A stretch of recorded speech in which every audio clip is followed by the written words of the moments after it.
3 entrances into Baron, and purple side only has 2. And 2 of those entrances, when you're disengaging from Baron, are through really tight choke points. And I think that is the primary factor and why we're seeing heavy blue side victories in the LPL when it doesn't come out of like a Malzahar or a Vladimir first pick.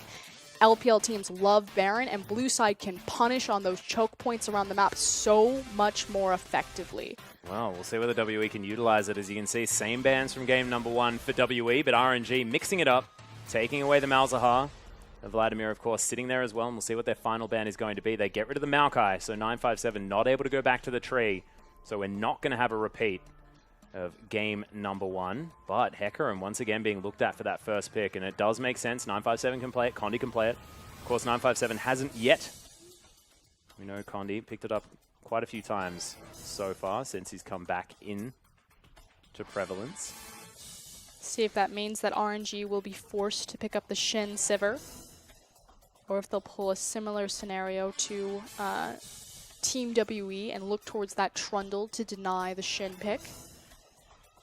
Yeah, or of course WE can go back to having that Trundle as well. Just pair that one with the Hecarim, as it is going to be the Shen Sivir. Prophet Frostgren on the desk right now, and they are going to lock those away. So Uzi switching away from his Ashe, heading towards that Sivir. Which means that it should be Braum Ashe immediately. It's the safest pick. Again, you already see the AD carry, your jungler's already locked in with the Hecarim.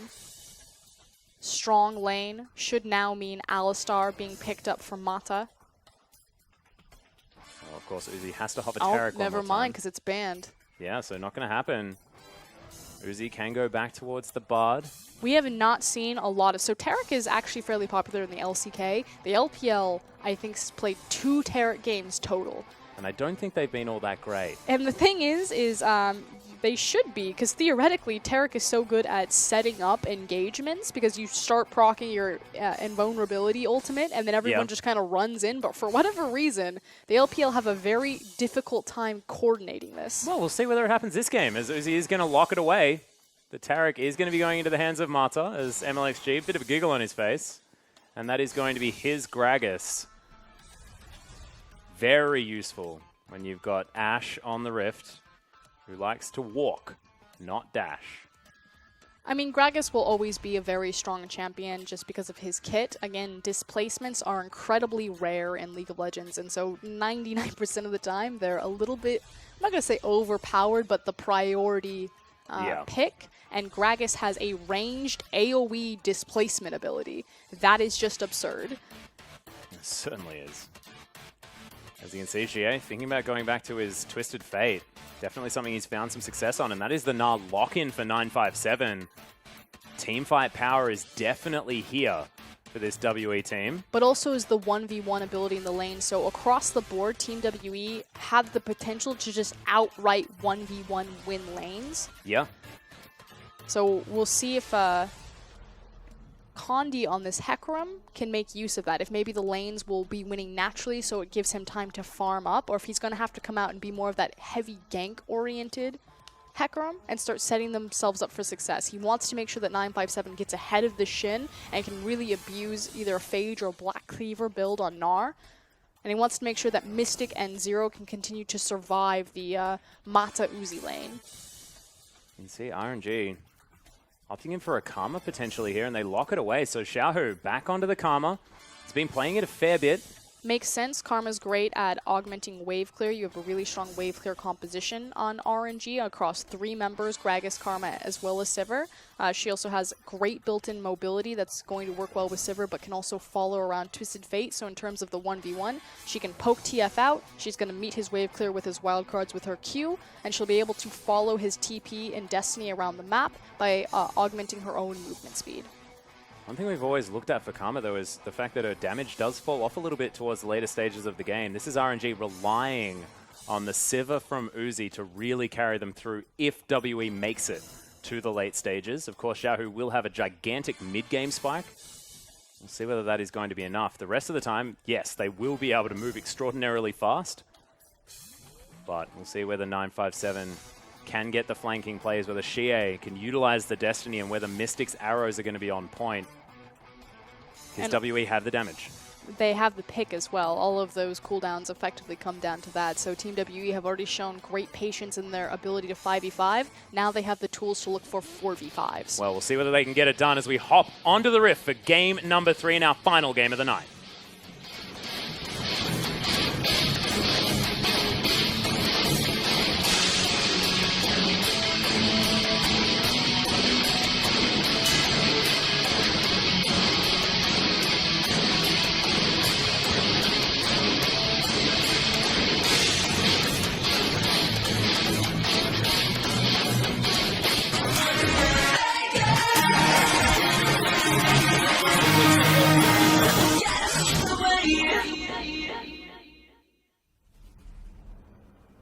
Thank you very much, 957, and here we are onto the Rift for game number 3, WE versus RNG. WE were successful last time they hit up the blue shorts, and we'll see whether they're going to be successful once again.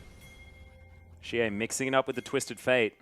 We'll see whether the Destiny is going to be able to answer the Stand United effectively. It should be noted that their level 1 invade potential on Team WE is very strong. They have the Braum as well as the Gold card and the Boomerang slow, so a lot of overlapping hard and soft CC. They can do some damage if they catch someone out.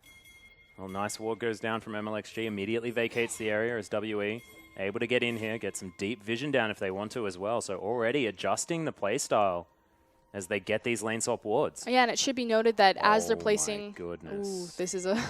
That is so dangerous. They are stacking on top of that ward. Oh.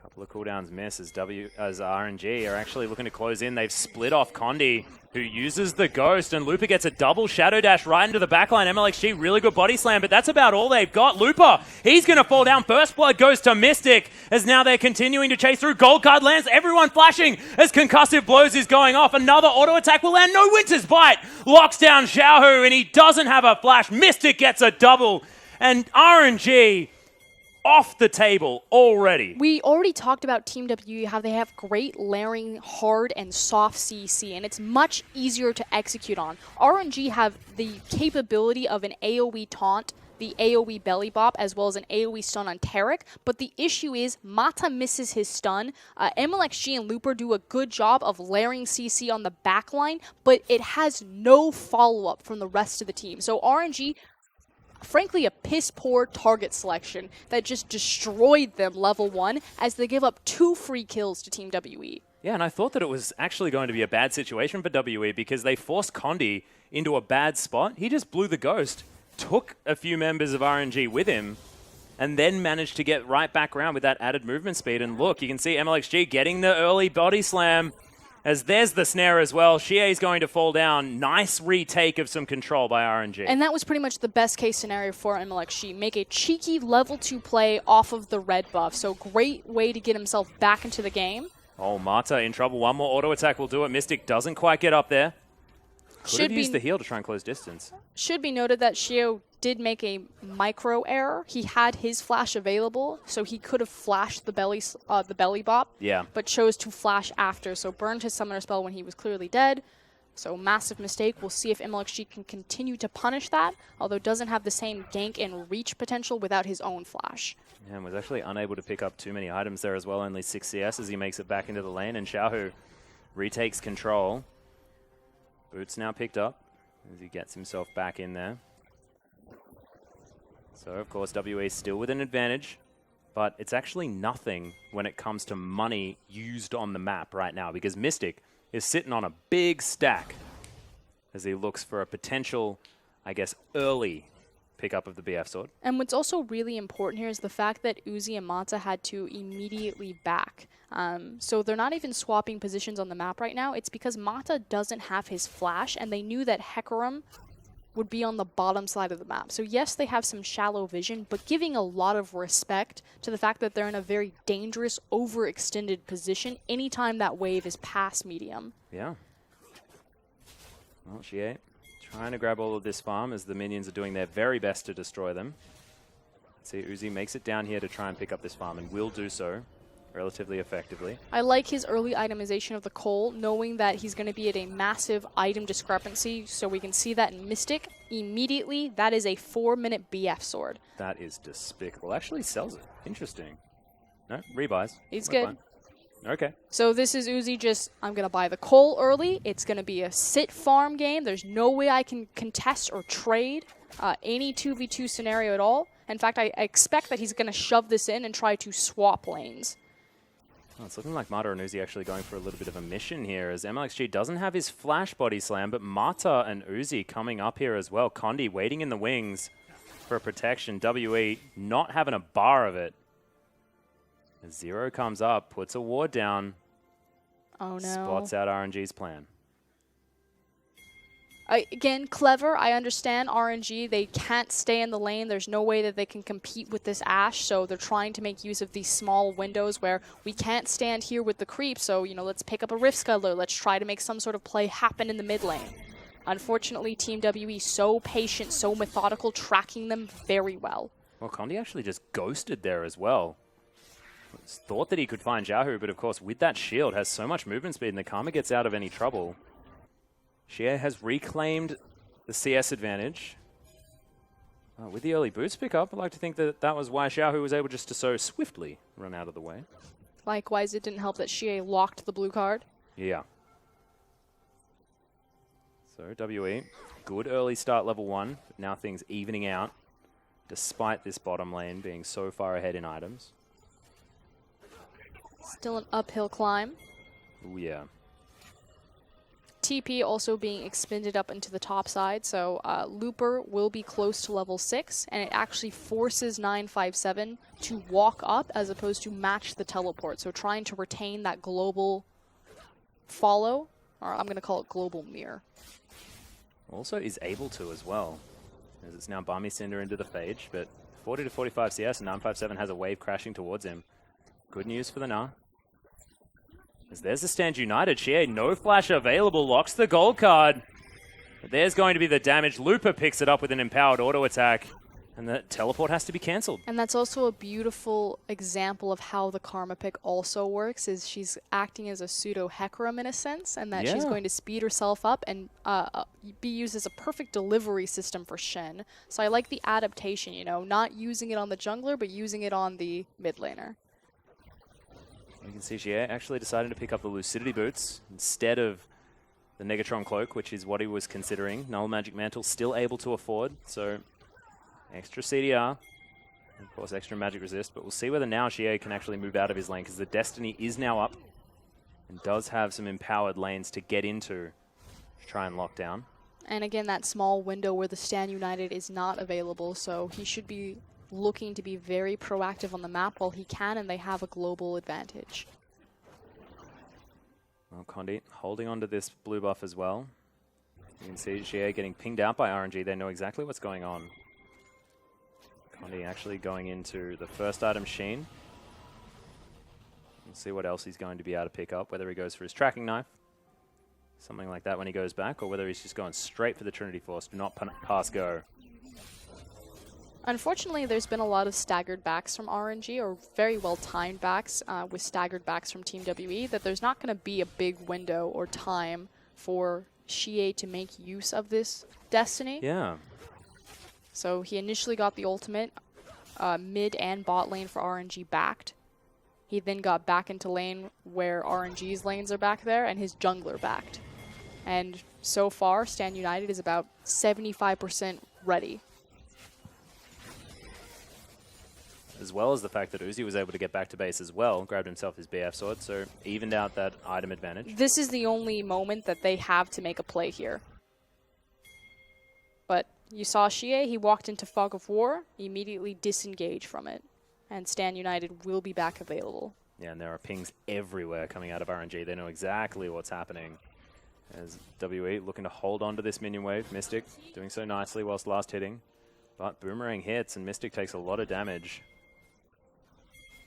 Uzi still has to be respected. Just doesn't matter what's going on. As in goes Condi. Nice flash comes out as Xiaohu takes a fair bit of damage, but Condi just cannot tank up that turret with only a Sheen there. MLXG gets the body slam over the top. He does have the explosive cask, as now Condi moving out of the way. Xiaohu doesn't close the distance onto Xie, who uses his flash. gets out of there. Ghost popped as well. But that gank does prove as an excellent example to show how shallow wards, like the fact that Hecarim was caught out by that pink ward in the Pixel Brush on bottom side river, wasn't enough warning to guarantee safety for Xiaohu on this Karma. Warding is a very different game when you're against the likes of such a fast jungle opponent like Hecarim, or like old school Rammus. Yeah. I guess new school Rammus. Powerball. Pretty silly. I miss him. Well, Uzi know exactly where Mystic Zero are. I don't miss him. Puncturing Taunt is a silly ability. Looper wanders over the top of a ward. And there's the stun actually landing onto Zero, but nice unbreakable. Mata, one more auto attack. He will get stunned up, but no, not going to happen. You can see Uzi running low on the old mana. Needs to have another volley thrown in as he... Oh, Mystic. Interesting aim. Does need to be noted that for the time being, if RNG can keep Team WE in lane, that they actually are even on terms of itemization. In fact, Uzi's slightly ahead because he has a cold advantage. Yeah. But did manage to get a early back in for his BF sword. Now when Mystic backs, he'll be able to pick up his pickaxe or his Caulfield's hammer, whatever he chooses to itemize in. But for now, we're all good on the Western front. We'll see whether Mystic decides to go for a Runar's early, something like that, whether he opts into a Zeal. Often we see Ashes getting that boots power spike.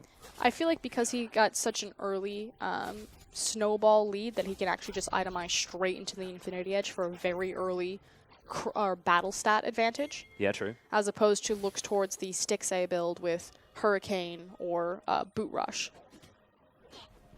Well, you can see 957 up here towards the top side. Feeling pretty happy. Gets himself the Mega Naras. There's the Destiny. Doesn't find the Nara into the wall, but gets the wallop. And Lupa just calls for his mid laner and they get out. Fumbled there in terms of execution. Good idea to gank the teleport, knowing how many players you're going to be dealing with, but now a counter engage. He has the cask. Yeah, 957 has the flash, immediately flashes out of the way. No. As there's the special delivery. And the barrel is sent through. Xie falls down once again, but Condi gets in there. Onslaught of Shadows used for disengage, but 957 grabs Xiaohu. Can he actually lock down the rest of these as the arrow flies forward? There's the shield. 957 picks up the double kill as Lupa was sticking around and will probably fall down. Rampage is there. Condi grabs his piece of the pie. And WE turn it all around. And those are massive members for Team WE to start building gold advantages on. So again, Mystic has already been taken care of because of the disastrous level 1 decisions from RNG. And now the Gnar and the Hecarim have early advantages on very expensive builds. That's ridiculous. And now has himself the Merc Treads as well, so not going to be stunned for very long. Like, look at Condi right now, just going straight into the Trinity Force through the Sheen. Yeah. And that's almost the Phage built up as well. He just went back, picked up the Swiftness boots as well. And 957 starting to build that global lead with this structure being taken down. And this Gnar looking very strong. Still only about a 1k organic lead, which isn't bad for RNG since they've given away so much so early. Yeah. So can very easily tie this up by taking a single tower. So I'm going to say still a relatively strong spot, especially for how hard their composition can ramp. Well, there's also the Cull that was just consumed. Uzi claiming that 350. And again, should be noted, Uzi did go for the Essence Weaver. That's to be expected. But like we said, Mystic, because he got a very early advantage, he does have the Boots Rush, but also the Pickaxe. So looking for that Infinity Edge crit battle stat. Yeah, for at least item number 2. Probably item number 1 there as well, as Mystic does have that extra dagger chilling out. Now WE's bottom lane taking down this Krug camp. You can see Condi saying, oh, come on, would have really liked that. But 957 went back and got a full Black Cleaver. This is terrifying, and having that item on the team only enforces WE's late game dominance if 957 can get it stacked on anyone, because Mystic will be slaughtering people, and Condi. I jokingly referred to Gnar as kind of the Marth, if you will, of League of Legends, just because he's so much about space and control. He has a really good matchup against Trundle, and Shin acts in a very similar way. And his matchup against Fox? Not good. Oh, damn it. Well, I guess if you can throw him up and catch him. Can't reflect to that one.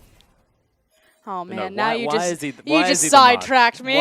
Why is he the Moth? Because like personally, Because he controls space with his boomerang, and Okay, got one it. of the few ranged top laners able to abuse those melee matchups.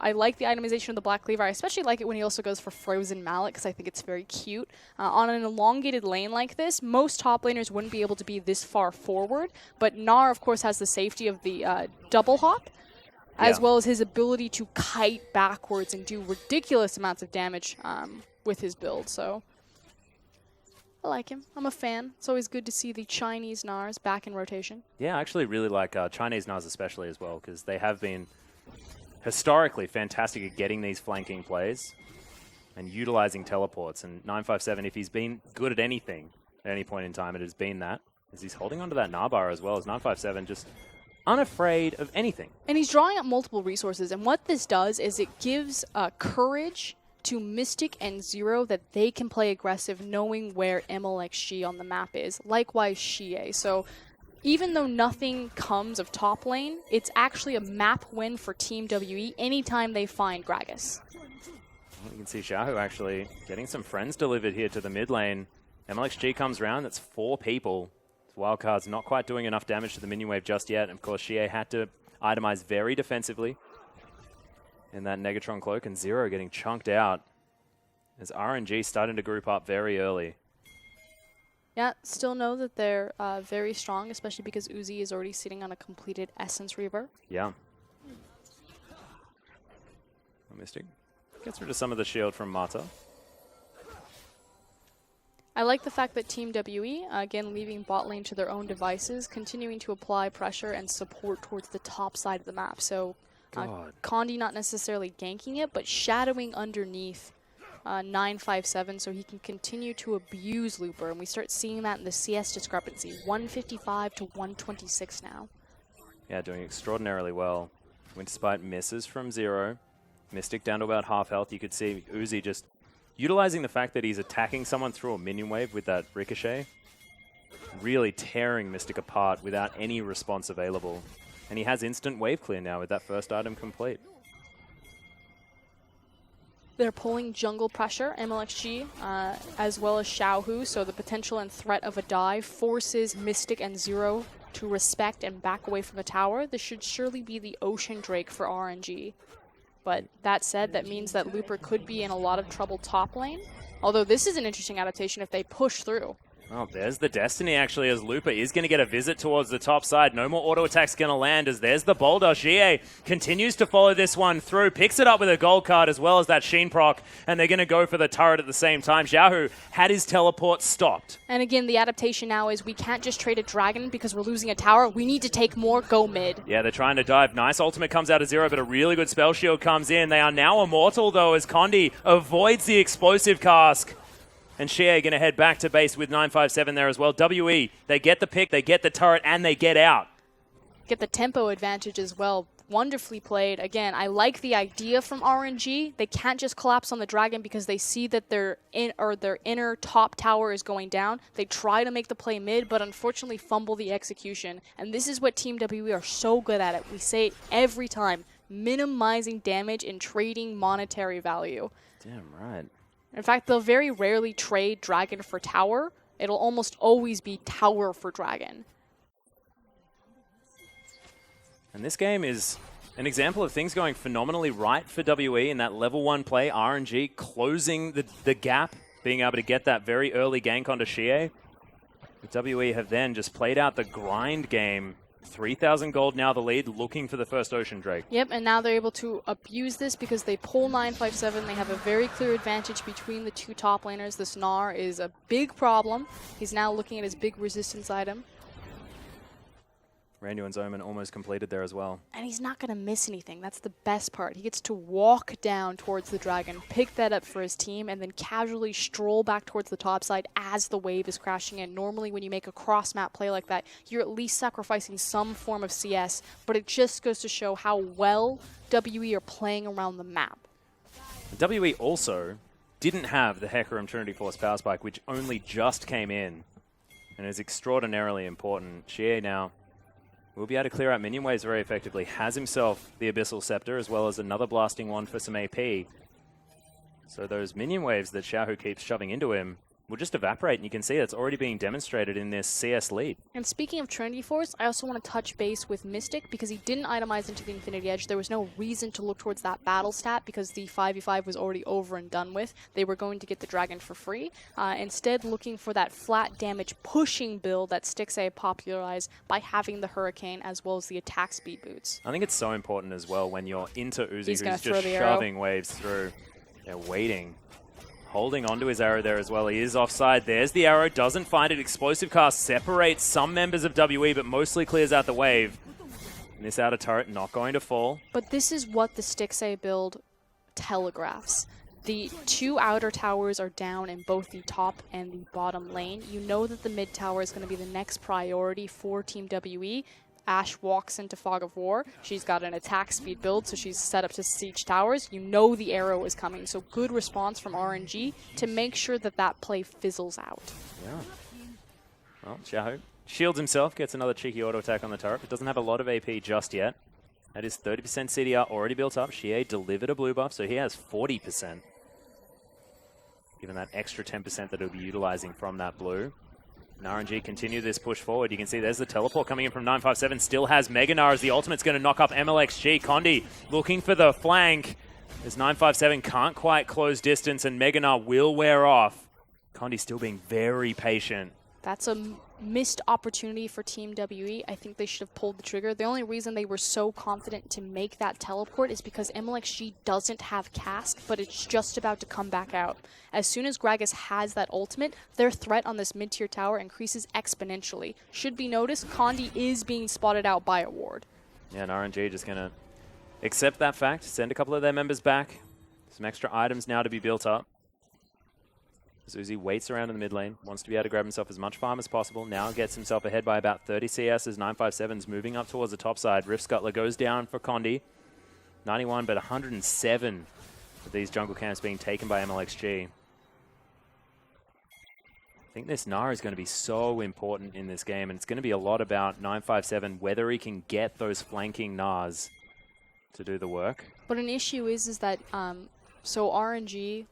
or Team WE have made 2 plays back-to-back where they've lost a lot of their momentum because they lost their teleport advantage. So it's kind of going back to pushing in farm, trying to reset and bounce waves. Well, one really good thing for WE is the fact that Lichbane Power Spike has come in for Xie, and the Infinity Edge, like you were talking about, has now been done from Mystic. Xie heading into this split push mode. His team has a lot of vision around this map as well, so it looks relatively safe for him to be down here. Xiaohu looking to try and protect. Pink ward not going to be taken here by Xie. I like how he hits the tower with everything but blue card. We got a yellow card in there. We got a red card in there. Happy to take that one down. Xiaohu does have the teleport, which is important. Stun not going to be found onto Condi there. As MLXG gets a really nice body slam. Nice. There's the cast as Condi gets himself back into a good position. Ults himself out after knocking back members of RNG, but 957's been turned on, flashes himself over the wall, but MLXG's going to slow him down, and Xiaohu going to finish off that kill. That Mega Gnar was so close, but not enough. Mata not hit by the wild card. 957 just out of position. So there were 2 key turning points there. The first one was the fact that the Onslaught of Shadows was completely compensated by the fact that Mata got the Taric ultimate off just in time to save RNG from pretty much massive AoE spread damage. The second turning point was the fact that the Mega Gnar wasn't able to be proc. So that's 2 key ultimates in the Onslaught of Shadows and Mega Gnar that weren't utilized by Team WE in a 5v5. Yeah. Xie now still here in the mid lane. Mystic heads back up. Not going to lose too much, but the outer turret in the mid lane is very important. RNG getting themselves back towards gold equality versus WE. They have a lot of wave clear. You can even include the Gragas in that wave clear equation. Yep. Again, it's a 3 wave clear composition, Gragas, Karma, and Sivir. Yeah. So it's very hard to it's pretty much guarantees to stall out against Team WE. Again, Rusty says it all the time that Team WE are weak against Team WE composition-wise. So champions that have a ton of wave clear are able to augment and supplement that are naturally good against a team that wants to stall out, because all of this wave clear options on RNG mean that if they ever do fall behind, like they did at level 1, that they have all of the tools on their composition to say, it's fine, we'll meet you late game. Likewise, we talked about this at the top of the block, Sivir. Sivir is so potent against Team WE. You know who else we talked about? Gragas. Yeah. Gragas is so potent against Team WE because it's very important that if you do get a lead, to break that wave clear that they build on their composition by breaking the mid lane siege with Cask. Well, in comes the MLXG, looking to try and lock down 957. Is going to give up. The rest of RNG are coming down as well. On the Hunt was actually used. Uzi really, really wanted to kill that little guy. Uzi got really mad after game 1, and his rage has carried over. Damn right. Played great in game 2, still taking his time to ramp up, but has certainly compensated for that non-ideal start. Yeah. Mystic now has taken his champion as well, so probably wanted to get revenge on that front at the same time. Does need to be noted that for this Dragon, that there is an Infinity Edge difference. We already covered how Mystic has his available, but Uzi does not. Yeah. A little bit more cooldown reduction, but it won't mean as much. Just a few more ricochets in the team fight. Xiaohu grabs his blue buff, and Lupa stands united at the ready, teleport at the ready. He can be in this fight if they want to. His Qs are starting to land. Xiaohu wanting to poke out the members of WE, stop this Dragon from being a possibility. As MLXG finds himself the engagement, but does get stunned up. In goes Lupa. They lock down 957, but Meganar is going to be in here. The ultimate now available. Coming out from Mata, but the arrow follows MLXG in. That's the pickup. As 957 finds the Gnar into the wall. Lupa and MLXG locked down as now WE just following forward. Their target selection beautiful as a few of them get stunned. The double kill comes in from Mystic, and WE still haven't lost anyone yet this fight. 957 playing this beautifully as there's the Destiny used from Xie. Not sure even where he went. He repositioned himself towards mid lane so he could catch them off if they tried to storm down. Well, it is going to be the Mountain Drake falling. Xie clearing out that minion wave, and 2 kills for WE. I hope we get a replay from that fight, because huge props to Zero. He actually orchestrated that fight beautifully. By using his Unbreakable in a choke point, the reason why Braum is also being picked up or starting to increase in popularity as a pick is because of the rise of Gragas. You can really disrupt and cause issues when Gragas tries to use his cask if you are positioned correctly on Braum. And by being in that choke point, MLXG could not throw the cask, which means that he couldn't catch out 3 members. And by the time the Taric ultimate came down, it was in the hopes that MLXG would knock them back down. So he denied the cask as well as the Taric ultimate by simply standing in the correct spot, meaning that the arrow could come through and the follow-up CC would just take RNG down. Well, you can see now, Xie heading up towards the top side of the map, clears out the minion wave. That's so disappointing that we didn't get that. Yeah, I didn't get the team. Zero. The replay. I mean, most people would be like, oh, the arrow was excellent, the Gnar. No. The support set that up entirely by denying Gragas so much. Afterwards, we'll have to post it on Twitter. We'll have to post it on Twitter so that people can see. Zero getting the respect he needs. Cinderhawk's now done for Condi, though. 2 items have been picked up. Looking for a Spectre's Cal next by the looks of things, judging by that Ruby Crystal. Unless it is going to be something like the Giant's Belt. WE more than happy to sit back, pick up minion waves. 3,000 gold is the lead. But scary when you've got a WE squad with an advantage before 35 minutes. Still very terrifying, though, that you also have Uzi on Sivir. He made his name on that champion when he played for OMG in 2015, and he is 1425 off of that Infinity Edge. He did manage to almost tie up that last team fight by bouncing ricochets into Team WE, and it's only going to get worse at this point. Oh, yeah. Xie has also set himself up for success at the same time. 40% CDR, has the Zhonya's Hourglass, can be used as an engage tool. It's 957, pokes his head over the top, has himself a Banshee's Veil. He's got his damage sorted. He's got both styles of resistance already. And Luca doesn't have too many clean options of getting rid of a Banshee's Veil as well. It's quite frustrating. Now Mystic, he's got himself built up the QSS. That's what he got on his last back, was QSS and the last Whisper. Actually a really good set of items to grab if you're planning on fighting straight afterwards, but WE haven't been able to. At this point, we're just looking for a single pick. It's still key that Team WE want the mid tower, but to do so, they actually need to move into the top jungle and start threatening. Again, they don't have the Gragas, so it's really hard to break that mid lane freeze. They need to threaten with Condi on a flank, or just throw an arrow blind down mid and see if they can hit one of the big wave clear. But again, because you have Karma, Sivir, and Gragas, you almost need to take the 5v5 before you can siege any tower. Yeah. Even if you only get one of those options, it's still very hard to push in. I have to say, credit to Lupa. He's only behind about 15 CS to this Na, who's been a massive lane bully. Was sitting at 2-0-3 extraordinarily early into this game. Lupa still most certainly relevant on this Shen, building towards his Randuin's Omen very quickly. I have a feeling we'll see a Guardian Angel next after that. And now you can see MLXG actually clearing our vision around this Baron pit. Baron spawned, of course, 10 minutes ago. But no one's looked at it just yet. No shadows of game number 1 for us to deal with. We're in a very similar scenario to the first series where... Infinity Edge. Exactly. Where neither team really wants to lose based off of premature or overzealous snowball plays. Yeah.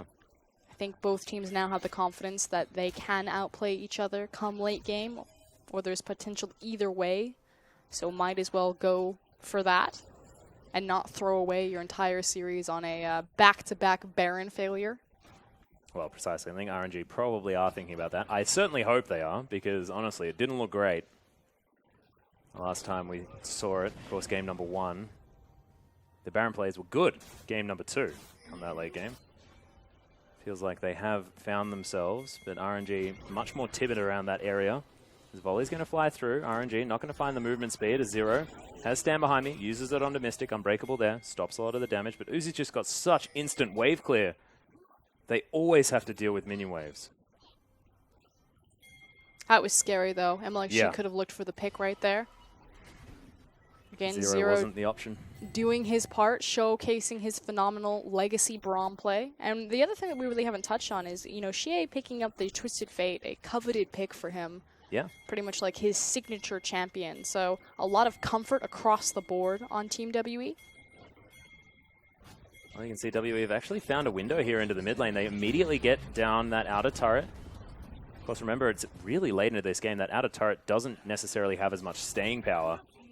As thankfully, WE now opening up the map a whole lot for themselves. Which is so good for their composition, of course, because they have great pick potential as well as mobility with their semi-global and global ultimates, as well as just frank speed. Yeah. As well as the fact that, you know, Mystic just picked up that Lord Dominic's regard. He's continued to have a gold advantage or an item advantage against Uzi, despite the fact that he's now behind 65 CS, due to the fact that he has 4 kills. And some CS to his name as well. Last Whisper now done for Uzi, though. Opting out of the defensive choice.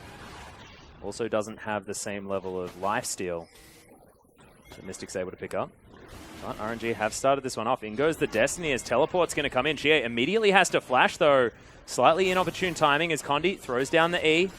Launches himself over the top of that water. Now the standoff begins. 957 gets in there, wants to build Narbar when he can. It is going to be MLXG locking down the Dragon, and 957 doesn't have Mega Gnar just yet. There's the Glacial Fissure.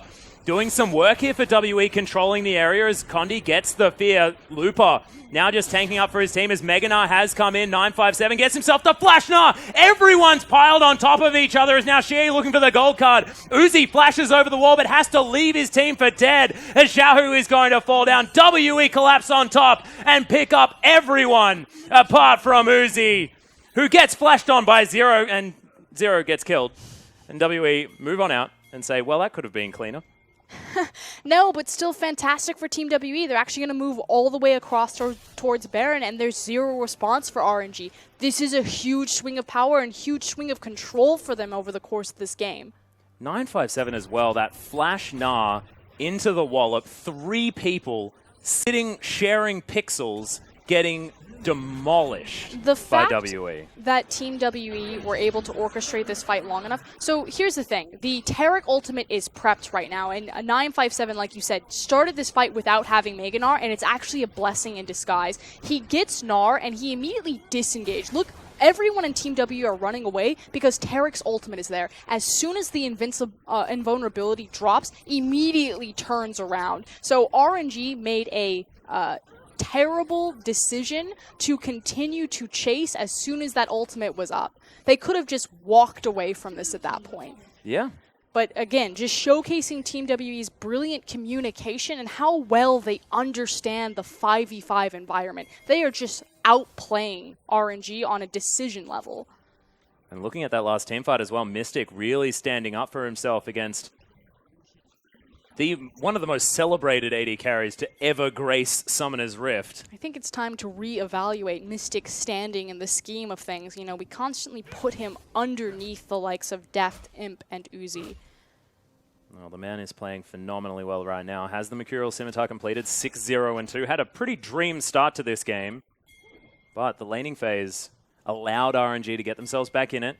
70 CS the lead for Uzi. Lord Dominic's Regard built up as well, but no defensive items to be claimed. And now with the Baron, this inner turret not long for the world. And Xie going to do the same thing in the mid lane. Has himself the Destiny, can follow his team around. And he's also got a Void Staff built up. This Twisted Fate starting to get to that late game stage, which can be very scary. People often overlook Twisted Fate as being a brilliant late game carry, but he certainly can be. Well, an organization like Team WE certainly know the ins and outs. There is a certain Messiah that existed that was pretty good at that. Twisted Fate. Well, 957 gets himself the Hyper Proc. Uzi makes his way over and says, I've got the wave clear. It's absolutely okay, but that means it's not in the mid lane. And Karma not as good at this point. You can see Zero makes his way in. Nice Glacial Vision. Knocks up a lot of the members of RNG. But Zero has to get out of there. Double kill comes in. It's Condi had already fallen. Yep, teleport coming down from Xiao, who actually gets himself to Stand United, and WE are now trapped in amongst this one. Destiny is going to get cancelled. Zhonya's comes in, and Xie is buying as much time as he can, but WE overexcited in that siege of the mid lane, and it's going to be quelled. And normally they show so much caution and respect to Royal Never Gives Up, but this time around just getting overzealous, look for the dive, and that's so dangerous against an anti-dive champion like Karma and Tarek. Yeah. Well, the inner turret is going to fall against the tide here in favor of RNG. It is still 7,000 gold lead for WE, but this could be the first inhibitor of the game falling down in favor of RNG. They are going to back away. Of course, team members are respawning here for WE, and Mega Gnar is something they have to respect. Pop the Sivir ult, and they're going to walk away from it. So again, the first real mistake that we've seen from Team WE, RNG punished very heavily. And once again, it is about a minute past their time, and things start not looking quite as clean, because WE have been playing this game beautifully. I feel like their whole trend is going against them.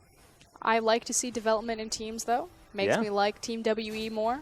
Again, I was getting so frustrated that no team was quite able to punish them early game like they should be.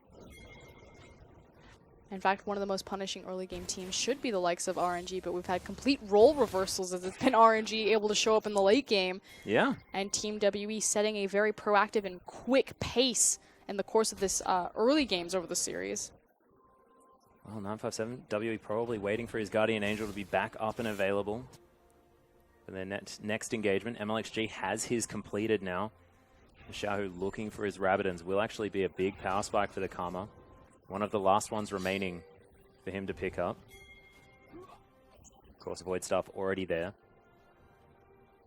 And Uzi has his QSS. This guy is so big.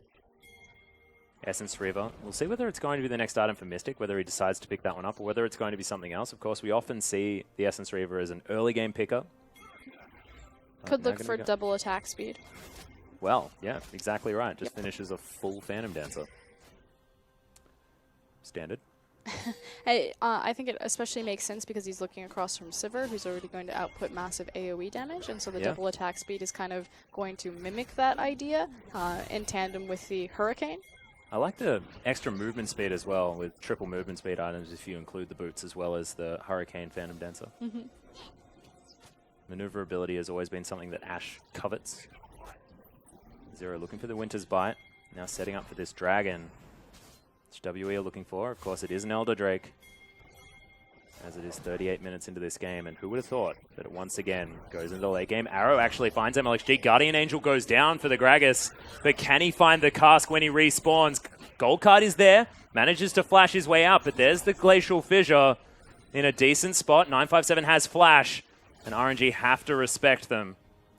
A lot of key ultimates burned right there on the Hunt in particular, as well as the Ice Arrow. So both teams losing their big primary engage tools, and Meganar will fall off. Yeah, so 957 not as much of a threat now, but able to throw out the boomerangs in poke. Should be noted, though, that Condi still has the availability of Ghost as well as Onslaught of Shadow. So if they're going to strike, it's going to be through this Hecarim as well as the Destiny.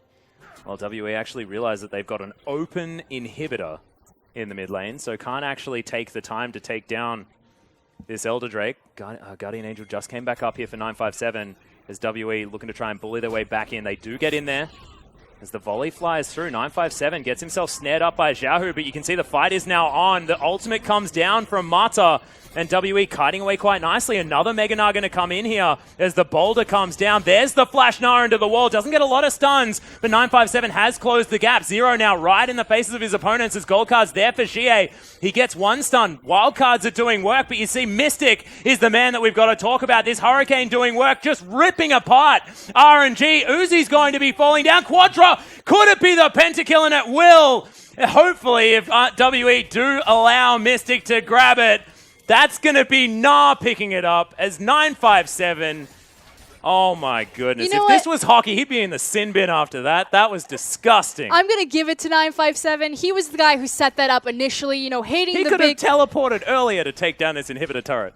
Hitting the major Gnar ultimate on 4 people to kick that fight up, being the guy who's charging in, nailing across multiple members with his big old boulder, hitting that slow and setting up Mystic for success. So yes, it is a quadra kill for Mystic, but 957 played out of his mind this game. Damn right he did. This is some of the best Gnar play that I've seen in a long time, and WE are actually going to carry it through. The Nexus is now open. Mata, the only one there, but WE close out the series versus RNG, and once again, even out the second place with Aime. I was just going to say hello to your second place team in the LPL, because Team WE have rebuilt their organization from the ground up. They started as the last place LPL team, making their massive comeback when they took out the GE Tigers. From there, they've only made a single adjustment to the roster, and they have now climbed all the way back to the top, reclaiming that throne that World Elite left them. Yeah, damn right. And we also have to remember what we were talking about at the beginning of the day. I mean, what was it that we were expecting out of WE? What were we wanting out of WE?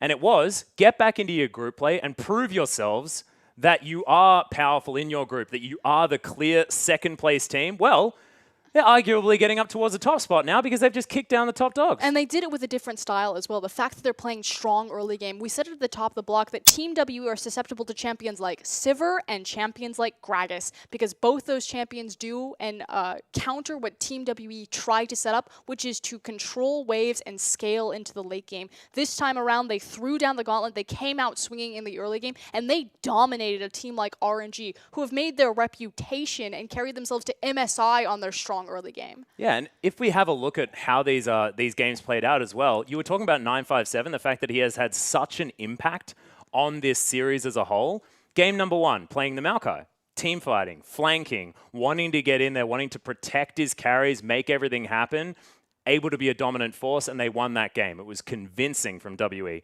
Game number 2, 957 was playing a split pusher.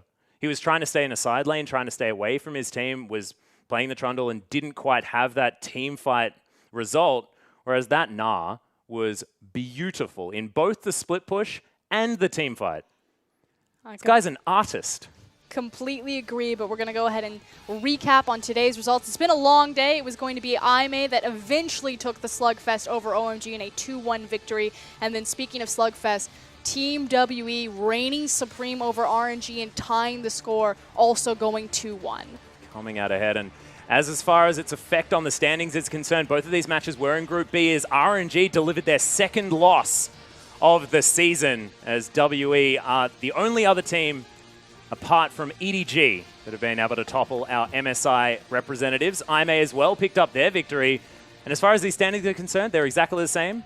But our second place teams are now one win closer to RNG. However, IMA don't have the head-to-head, so WE are theoretically our second place team. But it's time for us to check in on Group A tomorrow as we look at Newbie versus EDG.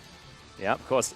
It is going to be Game Talents taking on Snake Esports, as well as the fact that we have a show match of RNG versus EDG in Siege mode, which is going to be very interesting. I have to do some learnings on Siege mode myself, because I personally don't necessarily have all that much experience with it, but it is going to be exciting, and I hope you guys tune in, because EDG versus RNG, who wouldn't want that? And then also, who wouldn't want to watch them play a mode that they may not have ever played before? See, I'm really bummed out that I don't get to be the caster on the Nexus Siege mode show match. I know that show matches are always a blast over the course of the LPL. They most certainly are, and often we can get some really interesting players, interesting guest stars, but this time we've got players that we all know and a map that we all don't understand, which is going to be extraordinarily interesting to see. Okay, back to the important fact.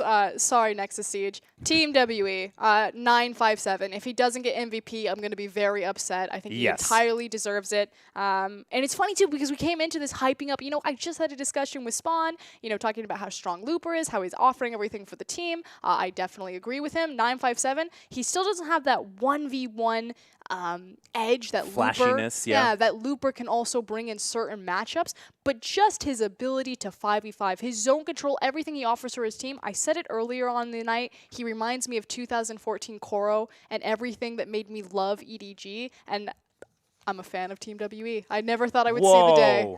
Whoa, even after this 3-game slugfest where they were holding onto our hearts and they let them go in game number 2 and then came back so powerfully, she's back on board. The 35-minute team that was actually able to play out an early game this Development, time. that's important. Damn RNG right. are falling apart with their individual decision-making coming close to playoffs. Again, we've only got, what, 3 weeks left?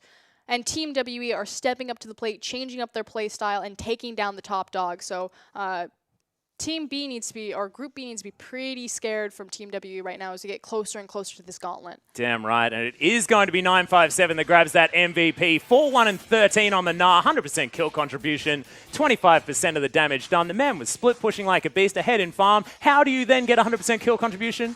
I personally don't know, but this guy is unbelievable. All I have to say is we have a region that is stacked with top lane talent. We have Flandre, we have Marn, we have Looper. Yeah. I mean, you've got 2 massive Korean powerhouses right there. You throw Gimgoon on there for another Korean massive powerhouse, but it's 957. Don't. Oh, no, okay. And it's 957 who really shines and has stepped up, defining himself in a very clear-cut role, very clear-cut identity, and I really don't think anyone zones fight. No one plays a team fight better than 957 in terms of the top lane. Yeah, and it's so key to WE's strategy as well, is to make sure that 957 is in the right positions for the fights. We saw in that last game, he was slightly offside for one of them. WE just crumbled. Every single other fight, his Nah gets into position, whether he's Mega Nah or Mini Nah, it didn't matter. The team was playing around it so beautifully. If he's in Mini Nah, he's zoning them. He's using his boomerang. He's corralling the enemy team. Then he gets mad, smacks everyone into the same small part of the wall in the Dragon Pit, and demolishes them. Just beautiful Nah play. And we haven't seen it quite like this for quite some time. Nah has been making his peeps back in, but hasn't found that level of success, in my opinion. You know who else was a big Gnar player in terms of Chinese top laners at MSI in 2015? Oh, yeah? Koro. Well, is this going to be the return? Not entirely sure. Of course, Mouse has been playing exceptionally well as well. I have a feeling that he can also probably play Gnar. Do you have a feeling? Do you feel? They're just... It just smacked me across the face. They're literally 2014 EDG. They're baby blue. They're a team that stalls out into the late game, and they win off of team fights. So that's why she's discovered that WE are now actually old Somewhere EDG. upstairs, Rusty is just cackling into himself. He's like, haha, I've got her now. Yeah, well, we'll see whether it's actually going to be successful, as, of course, tomorrow we are going to have that fancy show match. We are going to see EDG play. But for tonight, that is going to be it. It's been a very long night. Thank you so much for sticking with us. We'll see you tomorrow.